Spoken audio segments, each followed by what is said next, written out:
we tried to figure the most patriotic place we could be for July 4th on the 250th anniversary of our great nation. Apart from Washington, D.C. Yes. We chose Mount Rushmore. Yes. The lottery, oh, the wind's picking up. Yeah, it is.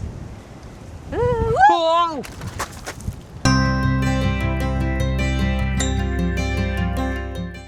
Okay, welcome to this week's episode of Luv Subbin. What is today? Today is St. Patrick's Day, and it's also 2 weeks from when we hopefully will leave to go south. Yes, we've opened up our planning app, which as you can see, this is what constitutes our planning app. It is hardcore paper, and we're looking at 2 weeks from today, plus or minus a couple days. Weather permitting. Yeah, so we're going to be tuned in and dialed into our RV weather app, which we use as our electronic planning method. Yep. And to see where we're going to be heading down south, plus or minus 2 days from today.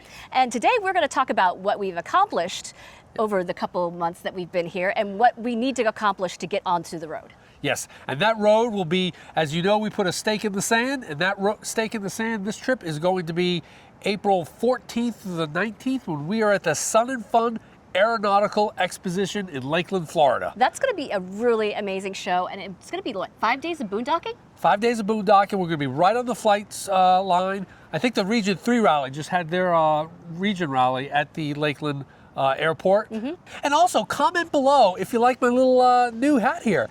We actually got this hat as a gift from the Airstream Incorporated for having done their storytelling session. Yes. And if you haven't checked out my story, we'll try and link a description. It appeared both on Facebook and also on Instagram. Yeah, so we'll, go ahead. We'll provide the link for those. Go ahead and search that out. And one way to always find our stuff is to go ahead and hit that subscribe button. Did you know what percentage of people are subscribed to our channel that actually watch our channel every week? Only about 30%, I would say, right? 77% of the people that watch our channel are not subscribed. So go ahead and hit that subscribe button. Absolutely. So, especially as we're beginning the season. Yes. That's the time to watch us. And we have a lot of exciting things planned for this year, so it's going to be worth your while to stick around. Yep, and we might even give a super secret thing out towards the end of the video as we finish up. So make sure you stay to the end. Ooh, okay. All right, this is an example of some stuff that we've accomplished and have not accomplished. We were planning on using this time up in Vermont to do some upfitting of our Airstream, particularly the mattress, the dinette, and have that recovered. And also we were thinking about the table and getting a new table as well. So the things that we did get done, we did order our new mattress from Two Pillow Honey. Yep. And it's waiting for us to be picked up in South Carolina as we go down south. And so we're really excited about that. I can't believe we're getting rid of that mattress, the most comfortable mattress in the history of mattresses. It's 24 years old. I know. And so I think it is time for a new mattress. The thing we were unsuccessful with was to find somebody who could do the cushions here. Well, we're gonna find somebody. We'll find somebody. But anyway, you know, we had fabric samples to look at as far as what I was thinking of as color-wise. I think I'm going to go with a blue, and I think I'm going to go with a blue somewhere in between these two colors. So we'll see how it turns out. All right, and for those of you that may be wondering, we've taken this board out because I'm working on the DC to DC charger, but this is our board that the mattress actually sits on. And this is 24 years old. And you can see really there's no mold or... Nope, it looks really good. It looks pretty good. Yep. So a lot of people like the Froley system, and if you do, that's great. So we did a video a few weeks ago about putting in my Mopica propane tank level, and it worked great. But as you can see, one of our long-term viewers here left a comment saying, you know, the tape that 3M uses does have should be around 60 degrees. It has a temperature range for its maximum stick. We weren't anywhere near that, and sure enough, they were exactly correct because they all fell off. So one of the things... Thankfully, Mopica sells a kit, which you can just get the tape. I don't know if that's indicative of other people have had this problem before, but we're going to go ahead and replace the tape and get these propane tank sensors working. Perfect. Oh, and by the way, I know you're not supposed to keep propane tanks indoors, but this was one of those I'm just willing to take the risk. The probability of one of these valves failing and filling the house with propane is very low, and I'm only doing it for one night, and that way they can be up to temperature. So we did fix the heater, but we're still waiting for our cover to be finished. So this is a 2002 trailer. We tried to find a new heater cover, and of course that was impossible to find. So we took our old heater cover to a local place to get it sandblasted and repainted, and so we're just kind of waiting for that to be done. So, but it'll look fabulous when it is. One of the important things as you're getting ready to leave on your RV trip is to make sure your wine cellar is completely stocked. And look at what we found. We found a wine called Elemental with the AL and the periodic table sign. And the reason they do this is because look at this. The bottle is aluminum. It's going to be aluminum in aluminum. But I think we were talking to our wine person, and you know, this is designed for backpackers, so you can throw it in a bag. It's 40% lighter than a regular heavy wine glass bottle. It won't break, and in our RV, if we have it, it won't break. So it's also recyclable. And it's recyclable. I think glass is too. But and we have actually tested this because we don't want to show it unless it's good stuff. Yep. And it's this is a good Pinot Noir. We've also got upstairs, I think, a Pinot Gris, right? Right. But yeah. Aluminum wine bottles. How cool is that? Drinking aluminum in aluminum. So this may look like a complete messed up disaster, but we actually did bring everything out of the Airstream so that we could look everything over and weed out the things that we haven't been using. There is quite literally nothing in the Airstream. There's no cushions, no mattress, and we do this every year. So what we are looking for are things we haven't used in over a year. If you haven't used it in over a year, you probably are not going to use it again this year. The second thing is we look for things that, you know, would you buy it again? And if so, that means it's useful to you. Yep. And the third thing is if it makes you happy, then it's useful and you should keep it as well. But we sort of sort through the things using those components. Yes, and this is an actual Japanese organization technique that I used to actually utilize in our factory. And actually, you know, whether you live in a 16-foot Bambi or a 33-foot Classic, all Airstreams are small space, so you can't have anything extra. And a lot of people will just say, oh yeah, well, I'll look at my drawer. I'll open my drawer and I'll say I don't need this. No, it doesn't work that way. You literally have to take everything out, touch it, look at it, and say, do I, like Cindy said, do I need this? Right. And then you touch it again in the spring when you're bringing it back in. And only in that way can you find out exactly what you have, so that every single thing in our Airstream RV is what we need. And what we use. And in the quantity we needed. I think last time we had like too many spoons. Got rid of spoons. And all that's weight too. So, right. So yeah, so we were just throwing everything out so we could take an overall look at things. And it was very helpful in getting things sorted. Another little maintenance item to fix is this wire that was disconnected. And we think that might be to the LPG detector. So, well, I would say we don't think. I would say we absolutely know that's what that is. So we've been running without an LPG detector for a couple months. Yeah. So it's one of those things that you just find when you're taking everything out.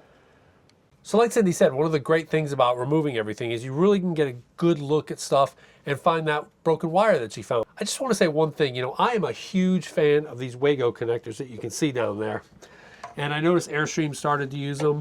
I first came across these on my boat, my 36-foot Bennington, and I love them. I think they're great. But if you look, what failed?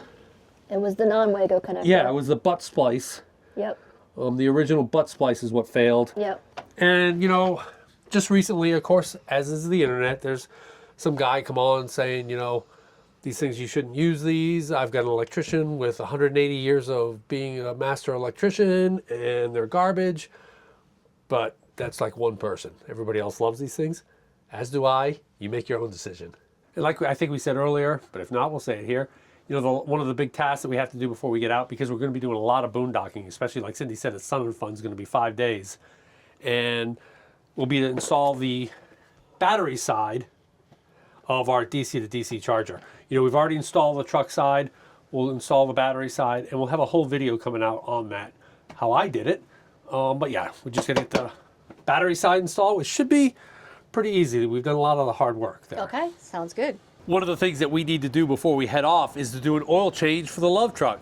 And that's one of the reasons why it's so important to keep fastidious maintenance documents, so I know exactly how many miles we have in between oil change. And this one we actually kind of messed up on a little bit because we did it right before we left on our winter trip, and we never had a chance to really get it changed. So we're actually at 9,443.4 miles in between oil changes. And that might sound really bad, but the Coyote V8, I don't have the V6 Ecotech with the twin turbochargers. I have the Coyote V8, and it takes about every 2,000 miles or so a quart of oil. So in that 9,000, I probably added 5 quarts of oil to the engine. Along the way. Yes, and part of our checklist, of course, to leave is to check the oil. So I always know the amount of oil, and so we're going to go ahead and get that oil change going right here. But I wanted to show you also one other tool. You know, the way Ford has the oil filter, it's really kind of wonky and difficult to get to, especially when using one of these old core style wrenches that would go around, and you'd have to kind of get it. Is it have to tighten it onto it, or? I always had problems using this. So Okay. I bought this little tool at Walmart. It hooks to a ratchet set, and it just grips it like this.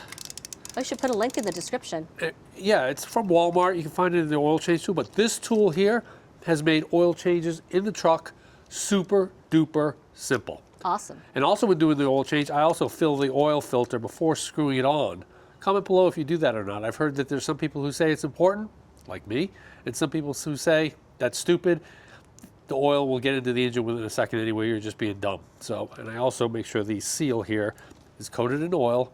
I do my own oil changes with Mobil 1, 5W20, high mileage, full synthetic. Why is the toilet in the garage? Or at least the top of it. Because if I do my oil change and I need to use the facilities real quick, I don't have to run all the way into the house. I can just go into the garage and use it. Efficiency. No, actually, so last summer we noticed a little bit of a drip from the back of the toilet.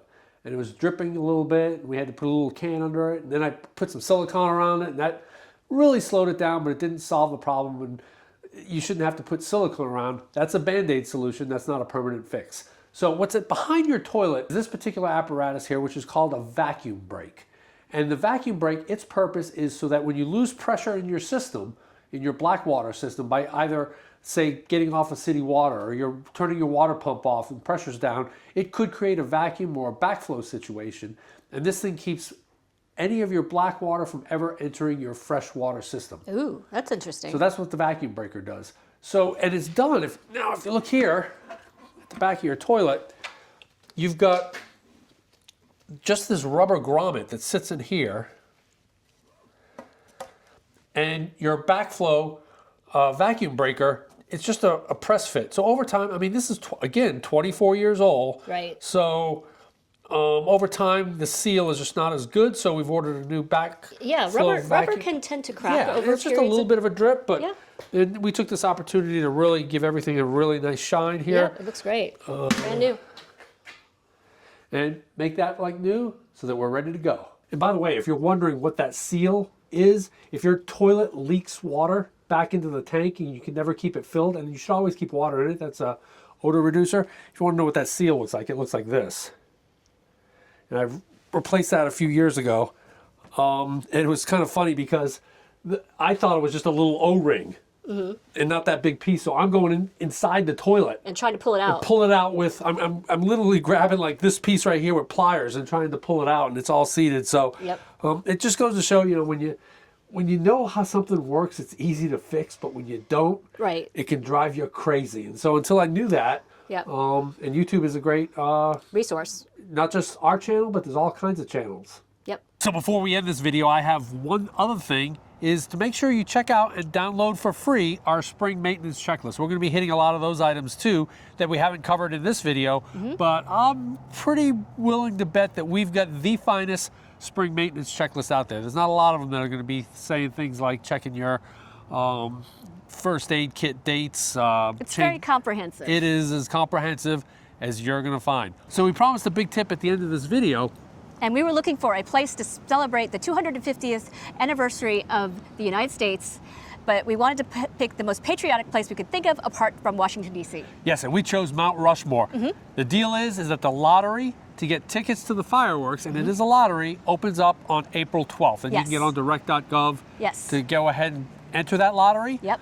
And maybe if you're in the area? Yeah, limited tickets, read about all the stuff that goes along with it, and it should be very interesting. We're going to try for it and see if we get it.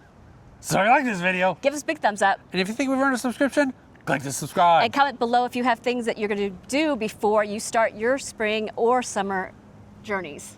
Because we come out with RV and Airstream related videos just like this one every Tuesday. Thanks for watching.